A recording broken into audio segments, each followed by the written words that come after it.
Today, Jason, our engineer, is actually finishing up his massive BMW project. So let's go check in with him and see how it's going.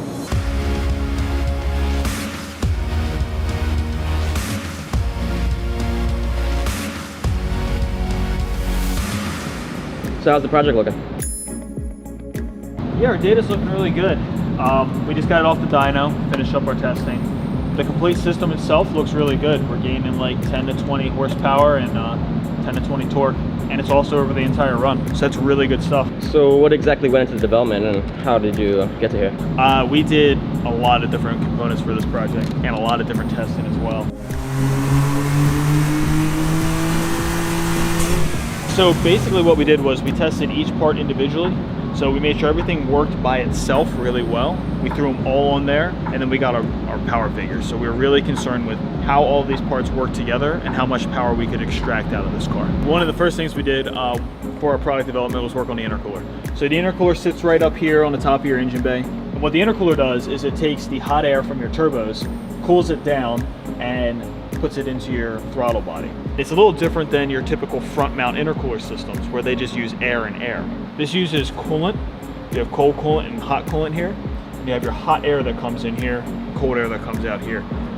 In between, the hot air, it exchanges its heat with the coolant and it comes out the other side. Once we had an understanding on how this core worked, we went over to our flow bench, put it on there, and we were able to see a 16% increase in flow. That's going to help out with throttle response as well as provide more power and torque to your engine. So armed with our knowledge on the flow bench on how the stock core performed, we went through and developed our own core for this particular one. Did the fabrication in-house, where we welded on end tanks. We usually test 2 or 3 different cores to determine which one's going to work the best for our application. The internal geometry is a design that we created, so it's some really slick stuff going on inside. And that's what helped us to achieve that 16% increase in flow. All right, so next on our list after the intercooler are the intercooler pipes. These were a really tricky little project to make. Let's go over to car real quick because I want to show a couple of areas where we really had to consider how this design was going to work. So the intercooler pipes are right here and they mount down to your turbos, which are down there. The intake sits right here. The space between here is really tight. So the intercooler pipes come close to the engine cover, the side of the engine, the intake, and the firewall. Space is really at a premium here, so we couldn't have any room for air. We went through and got our laser scanner, laser scanned the areas that we were concerned with fitment, 3D printed out these intercooler pipes, threw them on the car, and cleared really, really nice. We put them on the flow bench, made sure that they performed just as well as stock. CNC aluminum housings on the bottom are really nice for making sure accuracy is great on that O-ring. And because the final product's gonna be made out of aluminum, it's gonna be a lot stronger than the plastic ones that tend to break a lot. The next thing we did was our heat exchanger that lives right up front here, and its sole purpose is to help cool the intercooler up top here. So the coolant that goes through the heat exchanger helps to make sure that the coolant going into that is nice and cool. So we did a couple of really neat things with this one. The stock heat exchanger is probably about this big and it's a lot thinner than this one. So we made this one longer and thicker. But in doing so, we blocked the DCT cooler which lives behind this. So what we did here is pretty trick. We ended up making the fin height taller and the fin pitch, which is the space between each one of the fins, looser on this lower section. What this is designed to do is allow more air through here and help cool the DCT cooler while also helping to cool this. When we tested this on the car, we saw 10 degrees better cooling performance. So basically it kept this system on the car 10 degrees cooler. This is going to help make sure that those intercooler air temperatures are a lot colder as well. You might notice that there's this nice stone guard in front of it.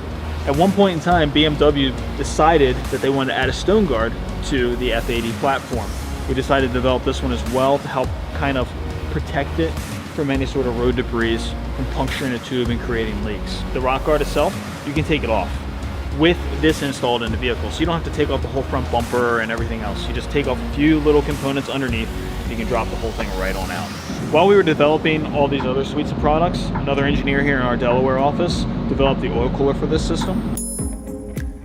This particular one functions by having hot oil coming in one side, cold oil coming out the other side, and in between you're using outside air that goes through these fins to take the heat out of the oil and put put it into the outside air, so that way you can get the cold oil going back into your engine.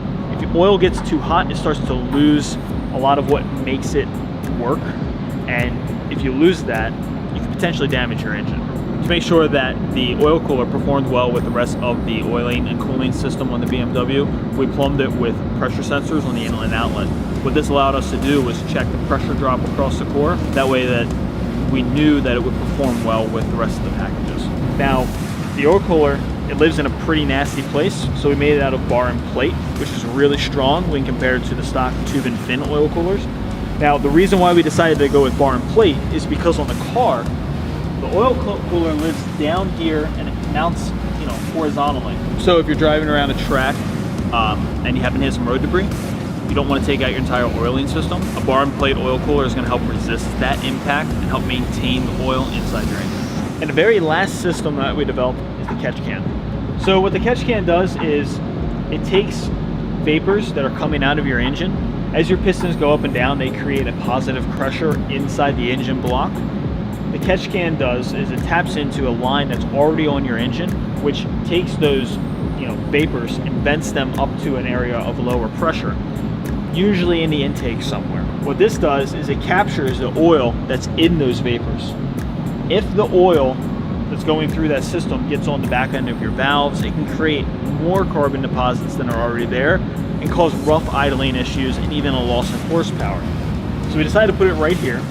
We have a really nice CNC bracket here with Torx bolts that hold it down, so it kind of matches the motif of the rest of the engine. And we have oil and fuel resistant lines that attach to the stock system. There's a heater block down there that goes on the intake. We reuse that. Basically just simply tapping into an already existing system and making it a little bit better. In the end, we have a pretty cool suite of products here, but how did we get to this situation and why did we choose the ones we chose? And the reason is they all work together as a system. You have your intercooler pipes here, which takes hot air from your turbos and puts them into your intercooler. Your intercooler then cools down that air and puts it into your engine. The heat exchanger, which lives up front here, it cools coolant, which cools the air coming from your turbochargers and puts it into your engine. So with all of these things working together and realizing that this was the maximum area where we can increase the efficiency of this engine and also help to push out a little bit more power, that's why we decided to go with these individual products.